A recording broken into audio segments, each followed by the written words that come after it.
Hi, everyone. Welcome back to the Castaway Consultants. I know I just did a little bit of an intro on this, so I won't beleaguer the point. I am joined by two fabulous co-hosts to help me kick off season 42 of Survivor. It's here. It's finally here. I'm Derek Kubicek, one of your three co-hosts, and I am joined today in person by my first co-host, Ryan Stacy. Hey everyone, I'm your resident Survivor superfan who knows everything there is to know about Survivor and very little about most other things. Season 42, we're here. It's happening. It's live. It's awesome. I have thoughts, but guess what? For once, mostly positive thoughts. I am cautiously optimistic, and introducing the third co-host from approximately 200 miles away for the first time, done remotely, Josh Wessler. Hello, I am also here. Yes, for the first time remotely. I moved. So a lot of stuff has, I guess, happened since our last recording. But I am doing this podcast remotely, as will most podcasts in the future. So I hope I'm not too annoying, and I hope my microphone is of sufficient quality. But I'm glad to be here for 42. Psyched to go through it.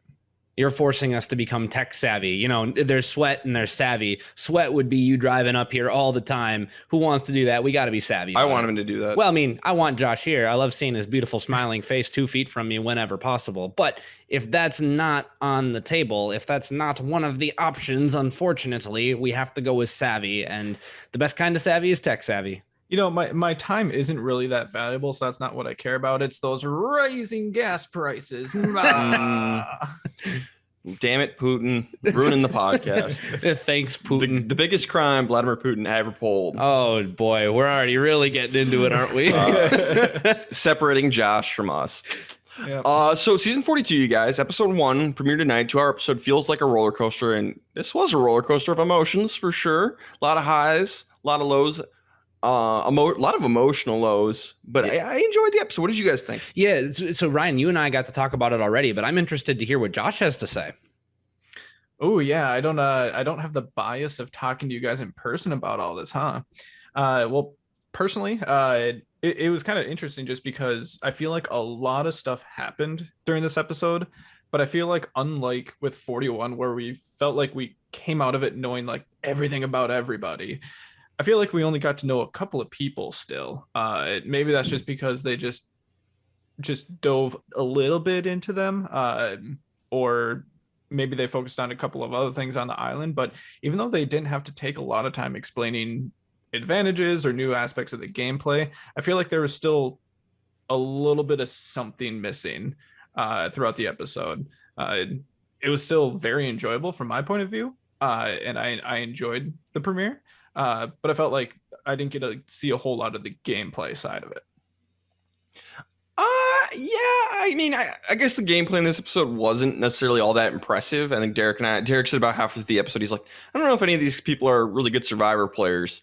And I was like, Derek, we're halfway through. Calm down. And then we get to the end of the episode. I'm like, Derek, I think you're right. and I mean that in the most endearing way possible, because they're gonna edit their storyline and they're gonna tell whatever cohesive story can be portrayed in a 2-hour episode, right? And also, when you're early on in a season, you can't really judge any book by its cover. But there was nobody at the end of this episode where I was thinking, wow, you are a prototypical Survivor player destined to go far or destined to fall early because people perceive you as a threat, which is an interesting dynamic. And again, the beautiful thing about Survivor is that anybody can win. And I certainly feel like anybody here can win. Yeah, I don't feel very strongly about anybody's chances. I was going through like, who's my winner pick going to be? And I eventually settled on one, but I'm like, I don't feel great about anybody. And you know what? I appreciate that. I'm down with this. I'd rather have like, I don't think any of these people could win versus this person is going to win. This is much better. If you have to reside on one complete end of the spectrum where, okay, this person's definitely winning, or wow, I have no idea, I'll definitely take the I have no idea every time. So let's jump into this episode. But before we do, let's go over the cast. Derek wants to do the cast list introduction this time. So Derek, why don't you take us through the Ica tribe, who are 6 people? Absolutely. During our rewind series, everyone, I'm not allowed to research this stuff. So now I get to do this. So we are looking at the Ica tribe first. Starting off, we have Zach Wertenberger, a 21-year-old student from St. Louis, Missouri. Moving on, we have Drea Wheeler, 34 years old from Montreal, and she's a fitness consultant. And then we have Roxroy Bailey, 43 years old from Las Vegas, and he is a stay-at-home dad. What was his first name again? Roxroy. Roxroy. Yeah. What an awesome name. First of all, greatest first name in Survivor history that I'm aware of. I know I'm missing 6 seasons, but greatest first name. And also, Survivor producers, I want to just let you know that I have put in an audition tape every 6 months for years. Now there are more people who have played Survivor named Roxroy than Derek. And as that it should be. And that just bothers me a little bit. There's more people who named Roxroy who played Survivor than people from North Dakota. Also true. All right, moving right on the Ika tribe, we got Romeo Escobar, 37 years old from Norwalk, California, and he is a pageant coach. And then we have Swati Goel. I'm apologizing if I got that wrong. 19 years old from Palo Alto, California, and she's an Ivy League student. And then we have, rounding out the Ika tribe, Tori Meehan, 24-year-old therapist from Rogers, Arkansas. I believe she was born and raised in Tulsa, Oklahoma. All right, moving on to the Taku tribe. The Taku tribe. I'm going to call them the Taco tribe because that's what I kept saying the entire episode because I'm just ridiculous. Jackson Fox, 47-year-old healthcare worker from Houston, Texas. And then we have Jonathan Young, a 28-year-old beach service company owner from Gulf Shores, Alabama. We have Maria Sharon, a 47-year-old stay-at-home mom from Noblesville, Indiana. Omar Zahir, a 30-year-old veterinarian from Whitby. Is that Ontario? Yeah. And is that it? No, Sorry. And then Marianne Oketch, a 23-year-old seminary student from Ajax, Ontario. So a couple of Canadians on this tribe. And Lindsay Delashowicz, that is a last name, and I apologize if I messed that up, 30-year-old dietitian from Asbury Park, New Jersey.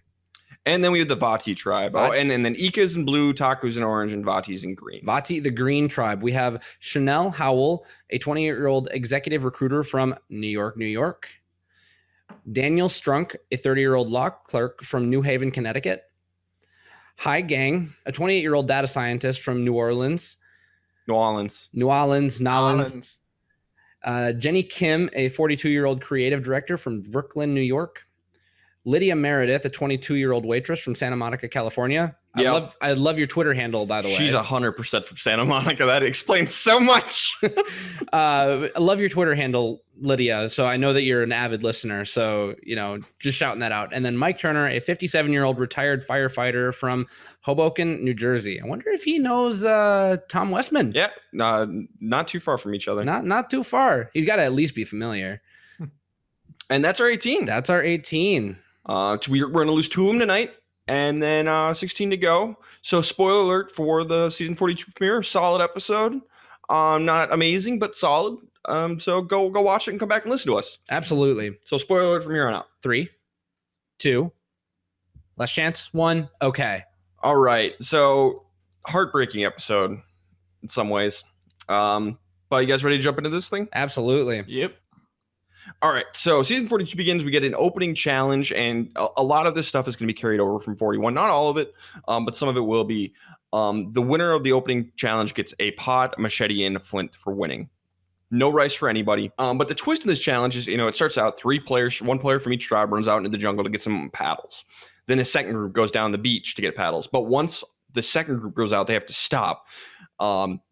Wait for all players to catch up, and they have a choice to make. So 1 player from each tribe, and from Taku we have Lindsay, from Vati we have Hai, and from Ika we have Drea. And the 3 of them get out there, and basically they can either just keep running the challenge, or the 3 of them work together, and they can get an advantage in the game. And they have to stay, untie some knots, and cover themselves in mud and blood. So the 3 of them agree to do this.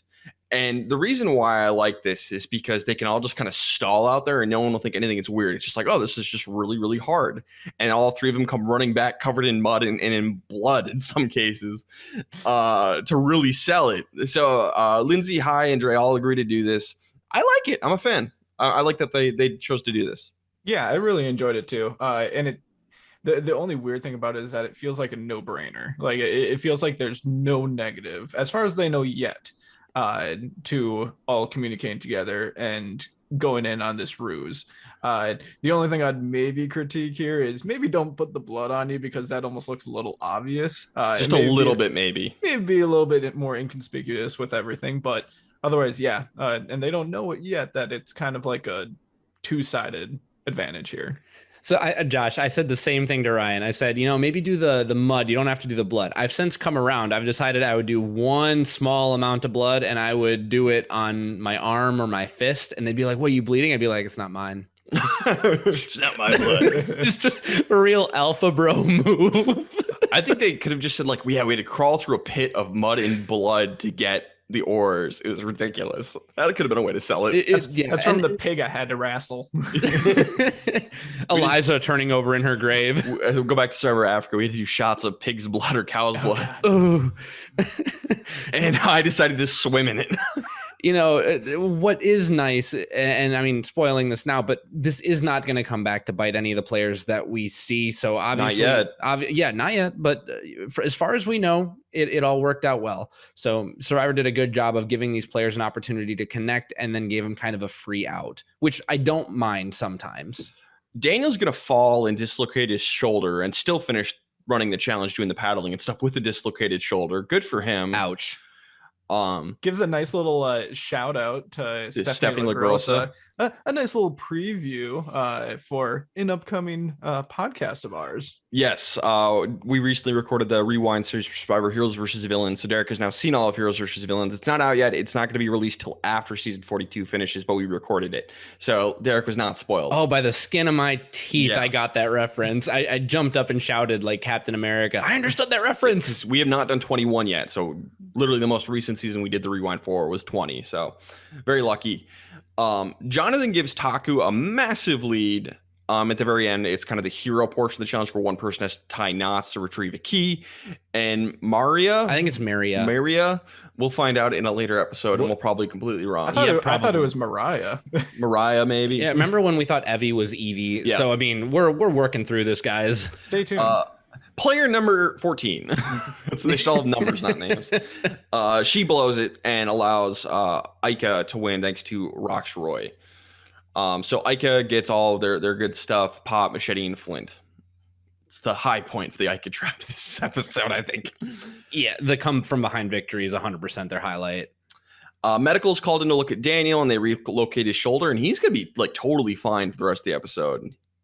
He's great. They're going to win immunity. He doesn't, he seems to be doing awesome. There was only one point, and it wasn't even a focus in the camera, but in the background of the immunity challenge when they're on a boat, you can kind of see him holding his arm a little bit. Sure. But that was the only thing that I noticed. Okay. And before we move on from this, Ryan, I can't believe you missed the perfectly good opportunity to plug your other podcast, because Jeff says we've got a monster in the game. Like, when Jeff starts talking about terrible analogies, I tune him out. But he said it's like a monster in a horror movie. You got to escape. So shout out to Ryan's other podcast, How to Survive a Horror Movie. And there, I'm done chilling for him. I appreciate it, but like that was such a bad analogy that I didn't want to touch it with a 10-foot idol. And are we all assuming that the monster in the game is the do or die or the hourglass challenges again? I think he just means like the season as a whole, the 26-day season is just going to be a monster. I think it was just like larger scope monster is what I think. Maybe they just scaled back the whole this looming monster because he realized that all of Twitter was just making fun of him. Yeah, roasting him for it. And also we didn't get any fourth wall breaks. Not really. The opener. The opening, but I think the opener was specifically focused at like almost a reaction to 41. It was basically just like, here's everything that you guys might not have liked, and we're gonna tweak a little bit. Yeah, basically it's like, we filmed this back to back, so we didn't get any time to hear feedback. So don't be that angry when we do a lot of stuff again. Okay, bye. Honestly, that's how I gauged it. When 41 finished, they flew Jeff back out to Fiji to film a new opener that basically like a soft sell. Yep. Hey, we did this back to back. No chance to incorporate feedback yet. Sorry, bye. We got one more season of this. So let's go to Ica tribe. Tori tells everyone she is a caregiver, but she's actually a therapist. So she wants to hide her occupation just so people don't think she's like a manipulate her psychologically or something like that. I don't know. Or maybe they'd fear her like a Denise type character. Sure. Yeah, I actually they're being psychoanalyzed. I think that's actually really smart for her to do, just because it seems like the type of occupation that you could translate a lot of that stuff to. But I don't know. If I was playing with the therapist, I'd be like, I feel like you know what I'm thinking without me even having to say it. It depends on if she has any caregiver experience. Yeah, and I honestly, going into that field, it would not surprise me to find out that she is or has been a caregiver before. So if she has, good for her. If not, she needs to tread lightly, which she'll do great at this entire episode, treading lightly. We're going to see her bond with Zach over Harry Potter. That's a bond that's going to last. I think they got sorted into separate houses, you guys. Yeah, because that's going to fall apart real fast. Romeo, Dre, and Roxroy also make an alliance. So it looks like we have 2 groups of 3, but that's not how this is going to play out at all. It doesn't seem like it. No. They lied. I don't know if they lied, but the game shifts. Yeah, yes. So just like last season, both the Vati and the Taku tribes are going to have to do a choice to get the pot, the machete, and the flint. And it's called it's the sweat or savvy one again. So they either have to choose to do a puzzle or do a really hard endurance activity like filling the drum of water. The twist is this time with savvy, they get 2 guesses and the whole tribe could work on it together. And with sweat, it's only 1 person doing the challenge instead of 2. So everyone picks savvy. So clearly the producers wanted them to do the savvy this time around. Or just have like a more even decision. So they're like, okay, well, no one picked it last time, so what can we do to nerf or buff the other situation? And they almost overcorrected, it seemed like. I think the big notable thing, though, is the obvious guys who do it on both tribes, Mike and Jonathan, are both like, nah, I don't want to do that because I'll be on my own. They can all bond. Let's do this together. Let's do savvy together, and we'll all fail or succeed together. And that's exactly right for both of them. Yeah, I thought that was great to get almost the exact reverse dialogue that we got from season 41. And I mean, we ended up having a really strong cast overall in season 41 and a lot of really intelligent gameplay, mostly avoiding the bear traps that the producers set out for them. But to see them be like, no. And maybe it was because it was, hey, I'm going to be alone versus having one other person that shifted that so much. I agree with Josh. I think it was an overcorrection. I think you maybe leave it 2 people on sweat or the whole group on savvy with 2 guesses. And if you're going to keep it, I feel like that's a more balanced decision. Could be. Yeah, I agree. So on Vati, Jenny takes charge of the puzzle and they get it right. And then on Taku, half the group goes off to work on the shelter while Marianne, Lindsay, and Omar work on the puzzle. And I don't mind this so much because it's 2 groups of 3. Yep. It's fine. Divide and conquer. And they get it right too. So everyone has everything. We're all on equal playing ground now. So back on Ika, Roxroy, who was awesome in that opening challenge. He won it for his tribe. He's great. And he immediately blows every goodwill he has by being the bossy leader pants man. They try and get super fans on the show, but if everyone was a super fan, it wouldn't be any fun. I believe that Roxroy has not seen a lot of Survivor if he's going to go out there and be like this. Yeah. Like this is rule 1. This is Survivor 101. You watch season 1 of Survivor and you know that this is bad. I mean, you don't have to go. And that's what makes it fun. Well, and I was a little bit annoyed because he seemed like a good guy, but at the same time, the one comment that kind of irked me the wrong way is when he was talking about how he is able to, or like how his kids are able to listen to him and follow like directions from him and behave differently than these kids that are on the island. And then he says they're like 7 years old. It's like, okay, that is not the same thing, dude. Nobody wants a parent on Survivor. Yeah. So basically he talks to Drea about it and he's like, tell me if I'm like being like, tell me if I need to take it down a notch. And she's like, yeah, take it down a notch. If you're going to open the door for me to let you know, like, I like your rocks. I'm in an alliance with your rocks, but like, you got to dial it back. Otherwise we can't protect you. Well, and it's also his personality. You can tell is more than just outside of just the shelter building situation, because fast forward ahead of the past the immunity challenge, and he's interacting with Swati, I think is who it was. He's basically telling like, oh, you can't put your shoes there, or you need to clean them or something. And it's just like, Dude, come on. Okay, Dad. Like, and we don't often see caring fathers on Survivor. And I will say that if they make it far in the game, we always end up beloving them. Like, think of Jake from, the one shining spot from Thailand, the season that we all love to talk about. Roger in Australia, to a certain extent, Bob from Gabon, Sure. like Pascal. we end up Pascal, so these are all things that we end up enjoying over time.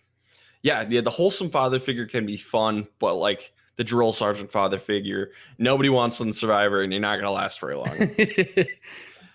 So the opening challenge twist, we're going to go back to that. Hi, Drea, and Lindsay all get a new advantage called the Advantage Amulet. And basically, there's 3 of them in the game, and they all have to be played together. And if all 3 of them are played together, it results in an extra vote. But if one of them is voted out and there's only 2 amulets left in the game, the 2 of them have to be played together and it becomes a steal a vote. And if only one of them is left in the game, it becomes a full-fledged idol. So it kind of behooves the amulet trio to like, hey, you can take out the other one, so that'll leave me with an idol. So it like bonds the 3 of them and forces them to work together, but it also incentivizes them to vote each other out, which is really funny. It's a brilliant mechanic. I definitely prefer this to some of the advantages that we saw in 41. Sure. Because it increases choices and tension. And it's not just, like Mystery Adventure Island, which we thought maybe got a little bit out of hand in 41 at some points, where the cross tribe bonds were too plentiful to the point of it being a detriment because everyone knew everything. Whereas this is like, no, you probably want to keep the secret, because if you tell everyone, then you might not end up with an idol at the end. Yep. So it was more like, hey, let's surreptitiously take that out, take out that person. Now, I don't know what your guys' thoughts on the strategy of this are, but I'm kind of leaning towards like get the other 2 voted out so you have an idol. I think because you met these people for a minute. How close of a bond are you guys going to have? You guys could hate each other once you guys talked for more than 5 minutes. So I'm kind of leaning towards like if you can get the other 2 voted out, do it. I was struggling this. It was almost distracting me a little bit during the episode, trying to focus on other things that were happening, because I kept going back and forth on just like, oh, this is really good because then you can work together and have an idol and with the 3 of you. I'm like, but no, because you have to vote everyone out in order to get to that point. Yeah, maybe you can build some bonds in the process and, just completely disregard the advantage. So I really don't know where I'm landing on this. I think if I had to just make a decision on it, I'd like, my gut instinct would be to play it safe and just go to everyone and basically say like, hey, is there a way that we can like burn this? Because you can, like, if you can agree to use it as an extra vote, is it just out of the game then? Because yes. that is how I would just personally use it, so that no one is worried about getting each other out, and then you can still possibly use the 3 of you as, a little bit of a sub-alliance. It's really interesting. So when the tribes finally do come together in either a swap or a merge, let's assume that, all 3 are there. There's going to be a tribe that has more people, or there's going to be new cross alliances that maybe involve 2 of them and leave another one on the outs.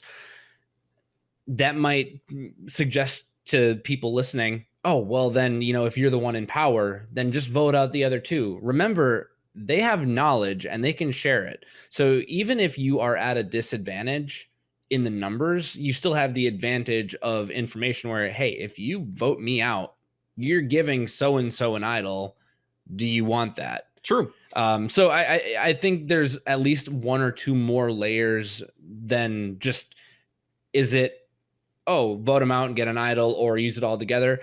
I'm always for trying to burn advantages and targets and just use it as a bonding moment. I mean, at worst, you got to smear mud and blood on each other. And I mean, what more bonding moments do you need to create an alliance in Survivor?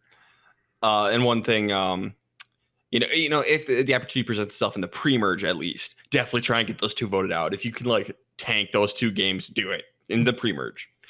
Yeah. And I mean, safe to say, at least for me, this advantage so far is more exciting than any of the new ones that we had in 41, just because of the intrigue it can have just later on in the game. The only one I'll put up there is the powered up idol. You have to say the silly phrase just because that was so entertaining. But this is from a gameplay perspective. This is definitely more interesting than that. Mm-hmm. Before we move on from this, I've got 2 little points of demerit that I did not like. Drea said that she doesn't really care about the optics of going off and being feared of looking for an idol, even though she's going to throw Tori under the bus for this exact same thing. Good for her. But I did not like the fact she's like, they think I'm looking for an idol, but I don't care. Like, that's the kind of floozy attitude and complacency that gets you voted out. Quick note. And Hai put the advantage in his bag. Why are you doing that? Yep. Like, this is season 42 of Survivor. Bury it. You've got 30 seasons of people not putting it in their bag for a reason. A whole island to bury it somewhere. So was who was the third person who did? Lindsay. Lindsay. So Lindsay's the only one who I saw not make a mistake with this advantage thus far. Yeah, that's because we didn't see Lindsay again for That's because Lindsay didn't exist. But you know what? If there was something to say, I would have said it because we barely saw Hai as well. So on Taku, Jackson has a really heartfelt moment. He reveals he's transgender. He was not accepted by his family when he came out and tells this whole story about like later on his mother got sick and he moved in to like help care for her and then like reforged his relationship with his father before his mother died. Really, really touching story. And it's gonna make it that much worse when Jackson gets pulled from the game in a minute here. It's like, dude, I was like, I kind of want to make Jackson my winner pick, and he's gone.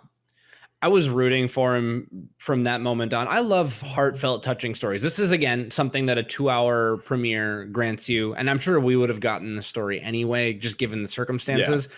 But they didn't have to rush it. They really got to tell us as much of the story as needed to be told for us to understand. So I really like that. On Vati, it's presented like that. It's 3 pairs. I don't know how much I buy this, but Lydia and Hai are a pair. Jenny and Mike are a pair. And Chanel and Daniel are a pair. But then immediately, as soon as Chanel finishes telling us that story, Daniel's got a bond with everybody. It seems like he's bonding with everybody. He gets a heartwarming story about how he had leukemia when he was a teenager. So I don't know. Like, yeah, it's a bunch of duos, but I feel like it's not that simple. I feel like Daniel's kind of the wild card here in a good way. He's got multiple bonds. It's tough just because the most likely outcome of this is if you can't have like some sort of unanimous vote, is that it's going to be a 4-2. So who are the two-somes that are going to get together here? We obviously don't see that this episode, but I feel like that's where it's going to come to head next episode or appear in the future. And I think it's going to be whoever Daniel wants to team up with. He's going to take Chanel and pick another pair, and that'll be the 4. That's what I think is going to happen on that tribe. Over on Ika, Romeo and Zach bond. They're both very skinny, smaller guys. Yeah, the skinny guy alliance. It's a very long-lasting alliance. This one, yes, it's a good thought. this is the kind of alliance that has legs, and Zach makes a hilarious comment about how they were drawn to each other because they're both so ripped. Yep, they're so ripped. That might be my favorite one-liner from the episode. We're gonna lose Zach in this episode, but he got a couple of funny moments. Yeah, he reminded me of Ryan a little bit. Yeah, Ryan Ulrich. Absolutely. But he was trying less hard than Ryan. That's true. A little more natural, I think, from Zach. As much as I don't want to disparage a fellow Ryan, he was a bit of a try hard. Hey, you know what? You loved him in that first episode. You loved Ryan. Oh yeah, he was my winner pick, 100% in Heroes, Healers, Hustlers. So Tori, she goes to look for some tarot, and maybe look for an idol on the way too. Yeah, which is the right way to do it, but she's going off her own on like day 2. Maybe day 1. It's a little unclear. And everybody's like, is she looking for an idol? I think she's looking for an idol. What else could she be doing? And she's actually looking for tarot, but she's like, I'm going to be so clever and I'm going to look for idol on the way. Everyone knows I'm looking for tarot. So I'm so smart. Gets back to camp. Oh no, everyone thinks I was looking for an idol. Yeah, congrats. You played yourself. And at least she was self-aware enough in confessional to know that she did this to herself. And I can see where she's like, wait, really? 10 minutes? Yeah, this is a game for $1 million. All you need is 10 minutes. So, I mean, it is funny that Drea was able to like go off and read her advantage, but she probably did that on way to confessional, Yeah. Bathroom break. Yeah, bathroom break, inside baseball, whatever, what have you. But guys, we shouldn't have to keep telling you this. Day 1, prior to first vote, groups of minimum 3 if you're on a tribe of 6. If you're in a tribe of 8, minimum of 4. Come on. You shouldn't have to be looking for the idol on day 1. You shouldn't have to. If you are looking for an idol, you screwed up. Either by looking for an idol, or it's because you screwed up earlier and now you're like desperately looking for an idol because you made a mistake earlier. Yeah, and if you bond with the person who does risk it and go find the idol, they're not going to vote you out anyway. So either way. So Zach tells Tori like, hey, Drea's suspicious of you. And Tori's like, crap, not great. Yeah, and I don't know if I like this move from Zach. I think that he, at this early stage, especially given like his challenge performance and knowing that oftentimes in Survivor, if you're a poor physical challenge performer, you're just kind of an easy first boot. He should probably let other people dig their own graves as much as possible to give him more ammo if push comes to shove. Maybe wait for after the immunity challenge to start doing this. Yeah, wait for the scramble. So we're bringing back Mystery Adventure Island from last season. My favorite thing. It's Super Mystery Adventure Island because it's season 42 now. Oh, okay. And that's the answer to the universe and life and everything. So one person from each tribe must go. On Taco tribe, Marianne basically volunteers, even though she knows she shouldn't. She does anyway. Not great. Don't volunteer for this. You don't want to be the person who goes off on your own. She didn't even put up a fight. Like in confessional immediately before, she's like, oh, everybody knows not to do this. And then cut to her just basically saying like, well, I mean, if no one else, I'll be the sacrifice. I'll take the bullet. Like, oh. Don't volunteer to be a sacrifice. You know, to go back to the horror movie thing, that's a bad thing to do. Yeah, like, point someone else out to do it. Don't split up, gang. Well, she splits right on up, gang. And I love her effervescence, her bubbliness to death. I mean, I'm a bit of an introvert, so she would probably exhaust me. But like, you could tell she just couldn't help herself. Yep. She is so excited to be here. And she's like, what, 20? 23, I think. Something like that. So she reminded me and I think it might be the youth part of it. That along with it feels like she might get a little too excited and a little too eager in this game. Reminds me a lot of JD from last season. You know what she reminds me of? Derek, you and I were both RAs in college. And once upon a time, you might have been a graduate at this point, but we did an RA conference with NDSU. Because we went to the smaller school in the area, and so NDSU was hosting this conference. A bunch of RAs went to it. We went to it, and our entire staff was a little more introverted. So we showed up, and we were like, yeah, we don't really want to be here, but whatever. And all the NDSU people were just like overly peppy and optimistic. A whole bunch of Mariannes, I'll put it that way. So she reminded me of the NDSU RAs who were just like overwhelming with their enthusiasm and energy, and all of us were just like, please no. That is an apt comparison. I love it, but again, as an introvert, I feel like she would exhaust me. So just personality check for Marianne. She has to be careful, otherwise this could bury her very quickly. The other two tribes are much smarter. Vati does a short stick goes, and Ika does rock, paper, scissors. So Jenny and Dre are both going. And we all three are in agreement that this is the right way to do this, because then at least no one can blame you for going off to Super Mystery Adventure Island. If someone else doesn't volunteer and you have to do it, chance. Yep. So, and it's going to be the risk your vote or protect your vote thing. Prisoner's dilemma. If they all choose risk, they all lose their vote. If it's a split, everyone who picked risk gets an extra vote. If they all pick protect, nothing happens. Drea and Marianne both pick risk. Jenny decides to protect her vote. Episode 1, I'm picking protect my vote, period, end of story. That's it. So I don't love that Drea and Marianne risk their vote, but they're going to get an extra vote out of the deal. So good for them. I was pretty surprised that it wasn't just all three just risk it. Even though that might not quite be the right move for episode 1, everyone wants to be playing hard and everyone's going to be under that impression, and Survivor wants you to do that, even in their wording again. Say, oh, are you going to risk it or play it safe and be boring, basically? Play it safe is the correct answer, especially on episode 1. You don't want to be the first person voted out because of this. I still don't think it's all that black and white, and I think depending on my walk up, I may very well risk it, because like, again, you might be able to come away with a secret advantage, or at least secret to you. And I always like to say, if you're going to come back and people think you have something, you might as well have something. You don't want to get punished for something you can't have. You don't have. There's a punishment involved too. That's why I say like, especially in episode 1. Agreed. But again, I want to remind everybody, we see less than 1% of what actually happens on the island. So, they obviously know better than we do most of the time. Not all the time. Sometimes they're just bad.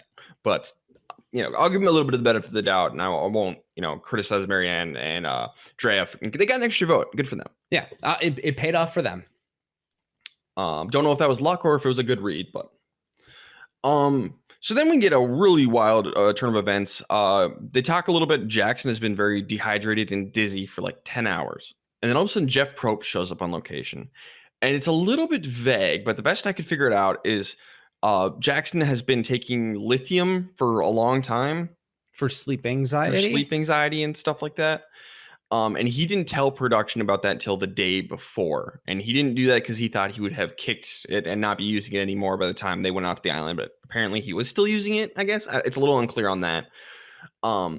But when combined with stress and dehydration, lithium can have an extremely negative effect on a person. So Jeff tells Jackson they can't risk having him out there with this drug in his system or still being taking it or something. Since they knew the day before the production started, they let him start the game. And so I'm guessing what happened as soon as Jackson got really dizzy, they're like, no, we're pulling the plug on this one. We can't risk this. So I'm guessing as soon as he said he was dizzy, they're like, yeah, you're done. So they pulled Jackson from the game kind of preemptively. Was crazy. I wasn't expecting this. This is heartbreaking because I really like Jackson. I believe, Ryan, this is the first pre-evacuation that we've ever had where Survivor's like, you know what? We really aren't taking a chance with you. Pretty much, yeah. I mean, some of the like infections, like, oh, this is going to get infected or this is going to turn really nasty. You could call that preemptive a little bit. Yeah, like as Neil, for example. But like this hadn't kicked into high gear yet and they pulled him anyway. So yeah, it's crazy. It's just kind of overall an unfortunate situation that I feel like, I don't know, there feels like something that could have happened differently, whether it was on like, his side with providing a little bit more information. Maybe they would bring him back for a future season if he's able to like give it a little bit more time.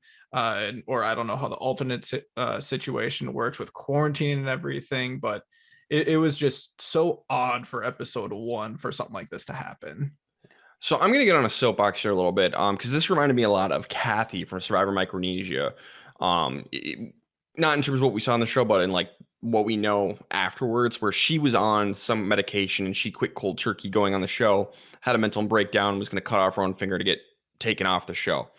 So this is just a PSA basically for anyone who wants to go on the show and who's on medication. And I'm on medication. I take anti-anxiety pills.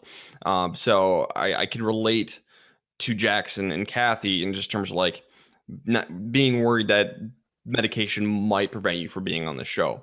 And that's a legitimate fear, and I completely understand that, but you need to tell production those things.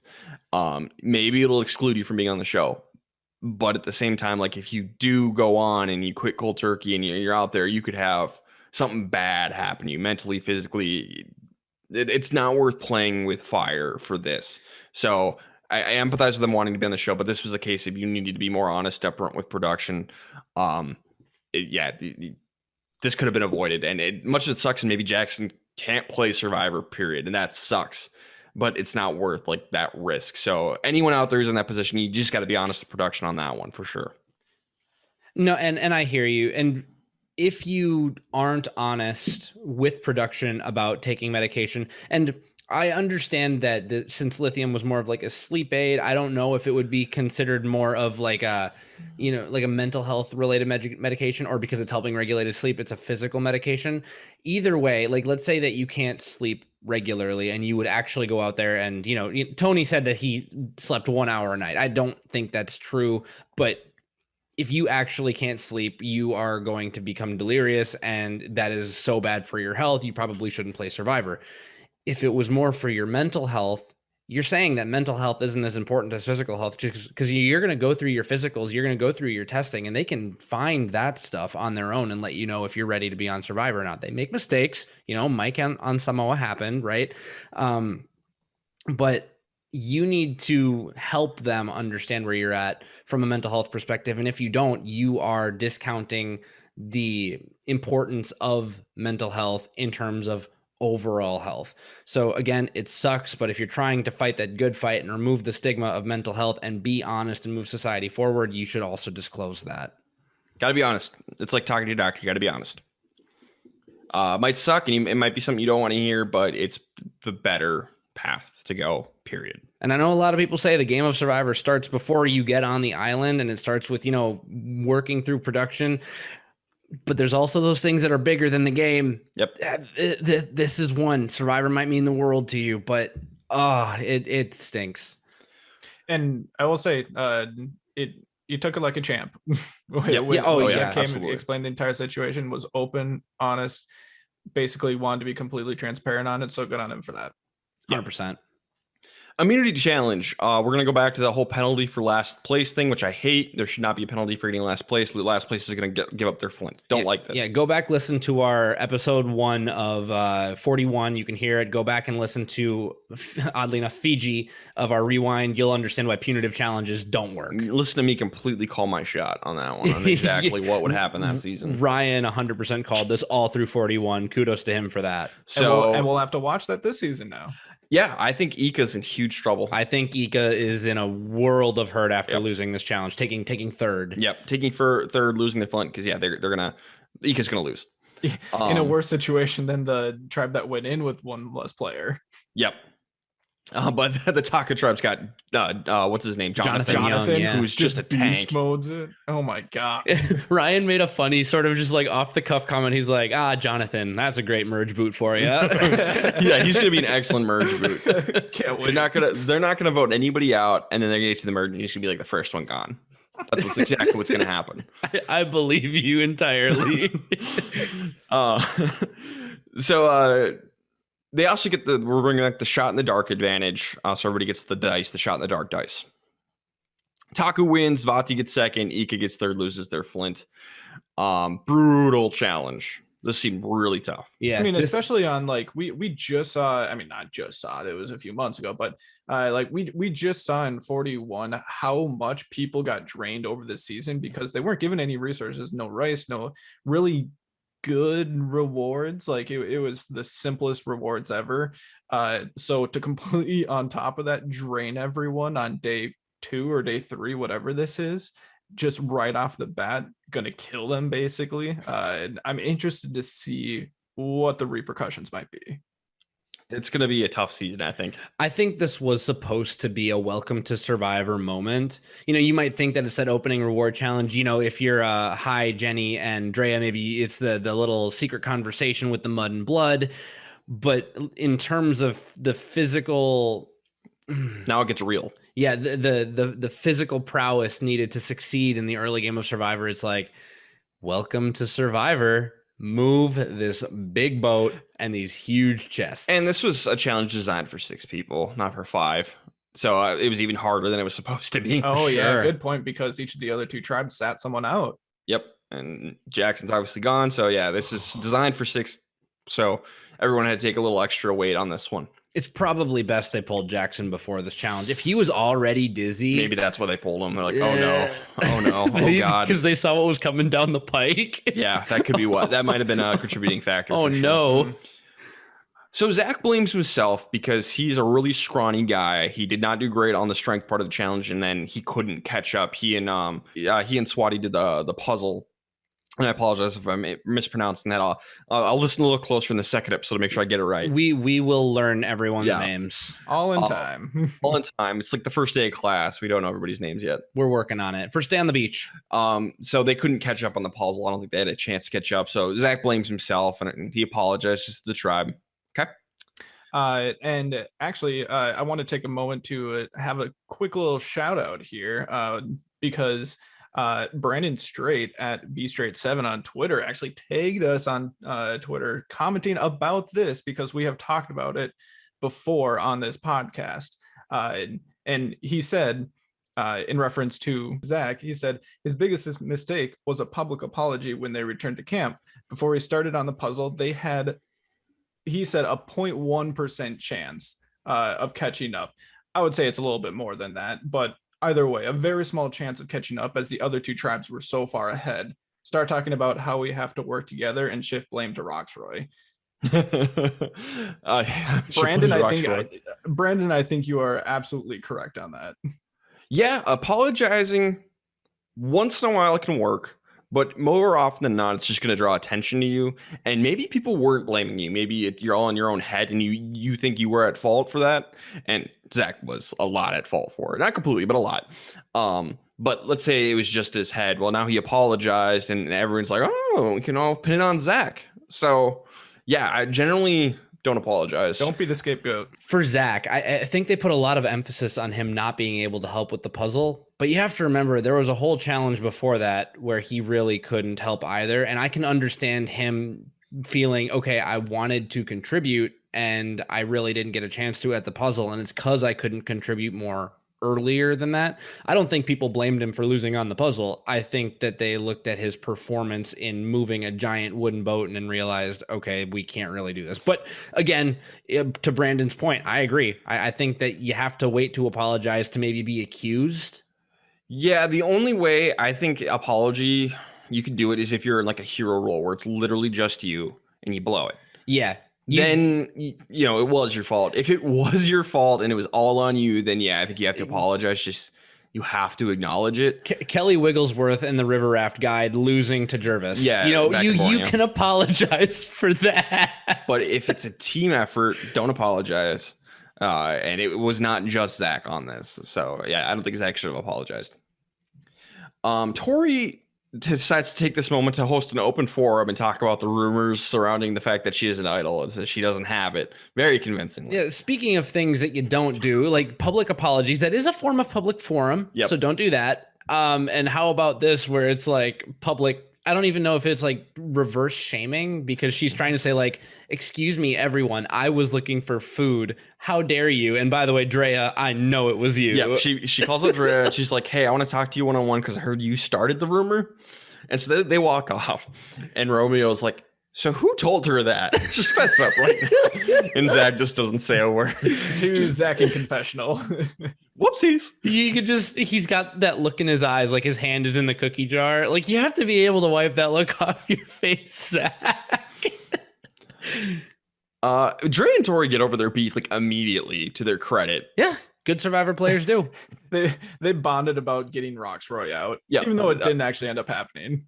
They want Roxroy out really bad because he was exhausted by the challenge as well, and like sat down at one point to take a little break. And you know, he's annoying at camp too, so they want him out next. Dre, you're in an alliance with Roxroy. Why? Take out Zach. He was worse than Roxroy, and you're not in an alliance with him. This is baffling to me. She's gonna like get talked out of it eventually, but like just the fact that she tossed this idea out was not great. Because she tries to pull in Romeo for this idea, and he's like, no, we're in an alliance with him. Don't you remember like earlier this episode? I know it was a long time ago, and we don't have any rice to help jog your memory, but we probably want to hold together a group of 3 and a group of 6, soon to be 5. Like they can't vote us out easily if there are 3 of us together. And what they don't know is that she has is it a steal a vote or an extra vote? But she doesn't know that. Yeah. So she doesn't know she's got it. So to Drea's credit, she's just like, I know I need to go with the majority because like I might not have a vote. Yep. From Romeo's perspective, to me at least, this would be a major red flag if she's all of a sudden wanting to vote out someone from her alliance. Yeah. Not only is that someone who you might not be able to work as cohesively with going forward on votes, but she might be making other alliances other than the one that you guys already talked to. So that might not necessarily be her core alliance, and that you got to pay attention to that. You should be voting out the weakest person who's not in your alliance. Generally, that should be the move. Especially after that challenge, where now they're all thinking like, is every challenge going to be that hard? So after that, they especially need to be focused on challenge strength, because that's the mentality everybody's going to be having right now. So Romeo wants to vote out Tori, but Roxroy and Swati, they want to take out Zach. And so basically it becomes between like a toss-up. Is it going to be Zach or Tori? Tribal Council, Swati, she said she would give up a finger to not be at Tribal Council. That was hilarious. I loved that. And then Jeff gives his best mangled hands impersonation. Like, is that going to be true for every vote? like put down a note on Jeff Watch. He talks about horror movies and then does a mangled hands impression in the same episode. It's very funny. Tori's like, oh, I'm so trustworthy and loyal. And Zach's like, yeah, you tried to throw me under the bus. To be fair, she didn't do that. That was, who was the one who wanted to get rid of Zach? That was Roxroy and Swati. So- Tori Yeah. just kind of jumped on that train. So I think his point was when she went off to talk to Drea, they cut to confessional of him saying, "Oh, she's about to go throw my name under the bus to Drea in this sidebar that they're having," which we didn't see her do. Which we did not see her do. I think Zach had misread this because I think they would have shown it if Tori was intending on outing Zach's game. Sure. Anyway, it ends up playing. Zach decides to play a shot in the dark. Drea does get her extra vote. Zach ends up being not safe. He does not get to vote. He draws a piece of parchment, 1 in 6 chance. He does not get it. He's not safe. 5 votes for Zach. 0 votes for anybody else, obviously. So, Derek, was this the right move? I'm going to say it is the right move, but just for the sake of discourse and conversation, I want to ask, why not Drea? Because Drea was the best in the challenge. I understand she was the best challenge performer, but Josh, brings up a great point. Romeo should be very wary of her. He could easily go to Roxroy, who would be like, wait, Drea wants me out. And then Swati, who didn't even really, she had to get prodded to give Zach's name. And if Roxroy's like, okay, well, if she's coming for me, I want her out. She went to Super Mystery Fun Adventure Island. This would have been a good opportunity to blindside someone like a Drea. I'm not saying that's the right move now, but it's something that I'm surprised was not entertained. I will go so far as to say it would be the wrong move, because after that challenge, you need to be like, holy crap, reality check. And I'm not saying every challenge is going to be that hard, but they think that could be the case. So they need to be focused on, all right, we need to not lose again. So more than ever, this is one of the best recent examples of I got to vote out someone who's physically weak. And that's why I do fall on the side of this being the right move. Josh, how'd you feel? Yeah, I think it was. I kind of just said sure, just because it could have gone either way and been fine, whether they actually went with Tori versus Zach. I think it could have worked out either way. Since you brought up Drea specifically and Romeo, for Romeo, I think he was probably the only one that it wasn't necessarily the right move for. But in his situation, he was outnumbered. So you just kind of have to just go with it and be like, okay, it's the first vote. I'm okay with just abandoning that potential anti-meat shield, if you want to look at it that way, if you're talking about two skinny guys. Yeah. It was the right move for 4 people, and Romeo jumped on because that's what you got to do. Which was the right move for him. Yep. And by the way, I also had a note in my list that said I felt Romeo maybe lobbied a little too hard to try and keep Zach. Ultimately, he gave up and it ended up being unanimous, so it's fine. Hopefully, no burned bridges. But I just wanted to say, probably don't fight too hard for a first boot like that if you've already got an alliance of 3 put together on what will be a tribe of 5. Definitely say your piece. Yep. But be willing to be flexible. Yep. Mm-hmm. So Josh always tweets out hey, did the right person go home? And we see if Twitter agrees with us or not. So Josh, what happened? Yeah, and it was a consensus for us, at least, that we thought the right person went home. Yep. And Twitter did agree with us. 71% said yes, the right person went home. That number should be higher, way higher, way higher. Probably. Maybe they like Zach more than Tori. I don't know. Yeah, probably. I mean, I like Zach more than Tori. Edit-wise. So 2 people went home in this episode. And when that happens, even if one of them was a medevac, I like to give out 2 best and 2 worst for players that best players and worst players of the episode. As a reminder, people who are eliminated in the episode are not eligible for either award. So the final 16, we're going out 2 best and 2 worst. Josh, who did you have for best players? Your 2 best? I kind of struggled with this. There just wasn't an insane amount of positive, it seemed like, gameplay going on, and it seemed like a lot of people had negatives along with them. I'm going to go a little bit more on the social side here, and even though he dislocated his shoulder, I'm going to go with Daniel on this, just because it seems like he has a positive viewpoint compared to everyone in a lot of other people in the game, and there's not really anything negative that I can see. The dislocated shoulder seems to not be an issue. It hasn't been brought up again. It's always just been, whenever it's been talked about again, it's always just been like, oh no, yeah, it's surprising, it's perfectly fine. So I went with him, and I didn't have a second person just because there wasn't really anyone that rose up for me. Classic Josh, not having a second person in a double best. To be fair, only one worst. person got voted out. I agree with you, Josh. You guys are both wrong. So I am going to give out 2. I had Jenny as my number 1. I liked she took charge on the Savvy puzzle and solved it correctly. And got it right. She got sent to Mystery Adventure Island, and she chose to protect her vote, which I really like. And she made an alliance with Mike. So good episode for Jenny. My second went to Drea. She gets a distant second place, but she got the advantage amulet. She got an extra vote. She ended up being on the right side of the vote. I didn't like how she wanted to target Roxroy, but when she got talked out of it, she eventually made the right move. So she's my second best player of the episode. So Jenny and Dre. Even though I didn't like her targeting Roxroy, I actually had Drea as my overall best player. And I mean, she walked out of the episode with 2 advantages, majority alliance, and no target on her back, even though I felt she kind of deserved one after a misstep. But the 2 advantages more than make up for that misstep. I'm not giving out a second one. If I did, I had an honorable mention to Jenny, again, for being one of the only people with a competent edit on her tribe, taking charge with the Savvy, doing it right, and then in her case, on her tribe, given the existence of 3 duos, protecting her vote on something like that is all the more important.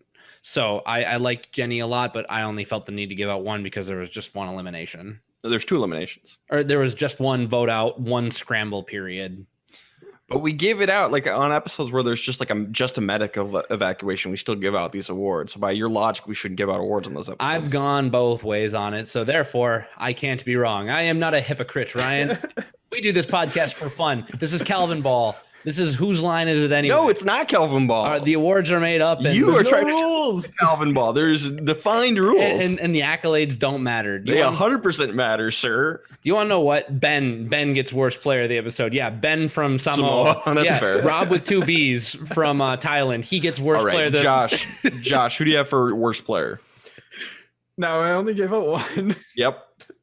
That's why I asked who do you have for worst player, and I didn't say players. And I will give an honorable mention. Dishonorable mention. Yes, I will give a dishonorable mention if that will satisfy you, Ryan. My dishonorable mention is going to go to Marianne, just because it seems like I feel like she is going to just get ahead of herself, and she completely volunteered for going to Mystery Advantage Island, Sure. which I didn't like.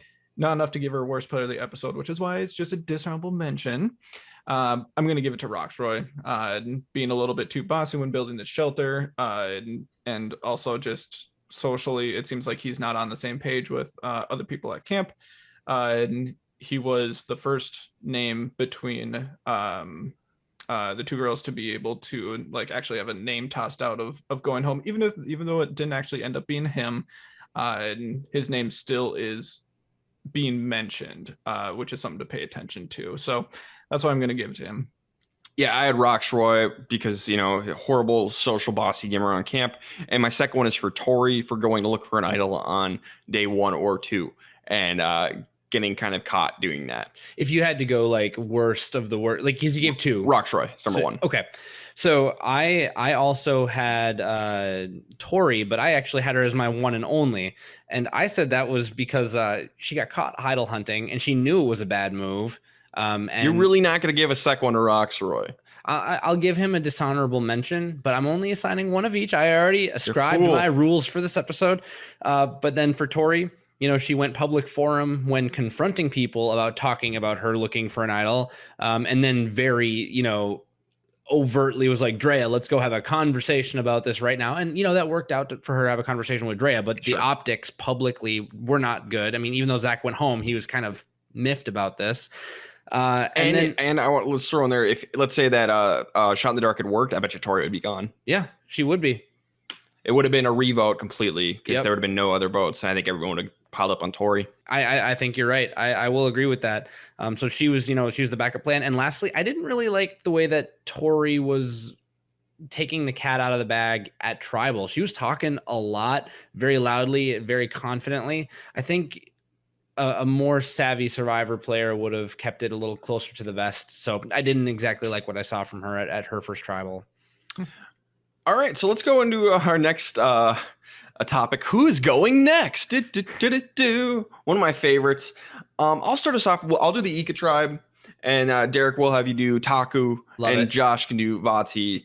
For Ika, and Ika, we'll obviously see if we agree with each other or not. But for Ika, the person who's going next, will Tori be able to climb out of this grave even more? She started climbing out of it, but is she going to make out of this grave? I don't think so. I think Tori is next to go. On the Taku tribe, let's say that Taku goes to tribal council in the next episode. Of the 5 remaining players, Jonathan, Lindsay, Marianne, and Omar, my guess is that Maria will go home. And I think she blew the challenge. She blew the beginning, the great lead that they had on the beginning challenge, the reward challenge. And I feel like, again, maybe stereotyped as the older woman on the tribe, she's not going to be able to do as much physically. And I feel like someone like Jonathan, they're going to let him have his way because he is like the muscles on the beach. So they might let him have his way for at least one vote, and he might have Maria in the crosshairs. So as your representative for the Avanti tribe, we have everyone remaining here. I don't think that it's going to be a unanimous vote. I think they're going to stick with the 2-2-2 groupings. As mentioned before, I think Daniel is going to be a little bit of a swing person in there, and he's going to be able to bring over his person. We saw that Mike and Jenny were a little bit of a twosome, and we've seen in the past that a couple of older people are targeted when it comes down to a 2-2-2 split. They're going to want to keep Mike around for the strength, so I'm going to actually say Jenny would be my pick from Vati. I hate it, but I think you're right.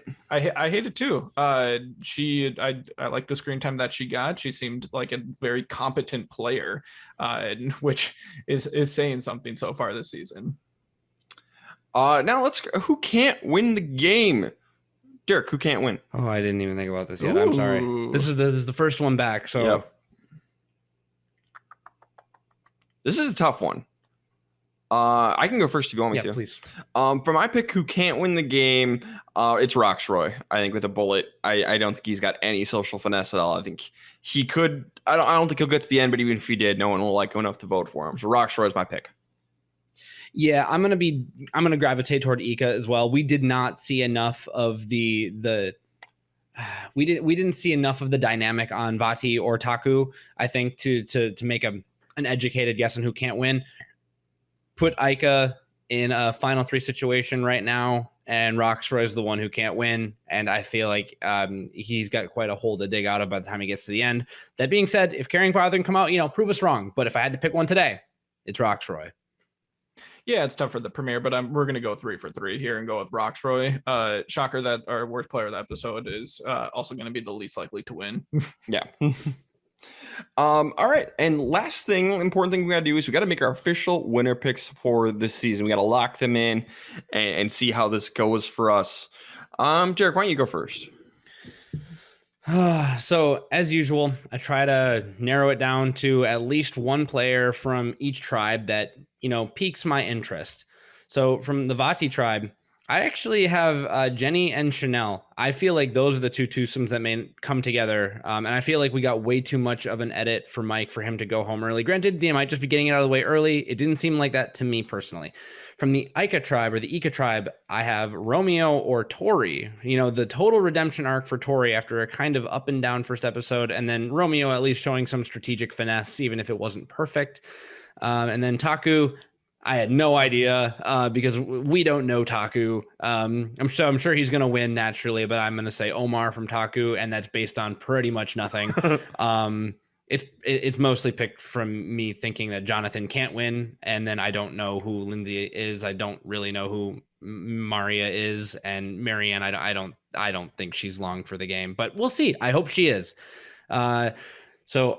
Of those few, I'm going to land, interestingly enough, on Chanel from the Vati tribe. We had one quick confessional from her, and maybe it goes far, maybe it doesn't, but we didn't get to see enough, and I really don't want to pick somebody from Ika. Josh, who you got? I think we saw Chanel the least in this. I don't even remember seeing her, honestly. We saw Lindsay the least, I think. From the Vati tribe, Chanel was definitely shown the least. And I couldn't even picture her right now without an image in front of me. Anyways, like Derek, I like to try to pick a finalist from each tribe.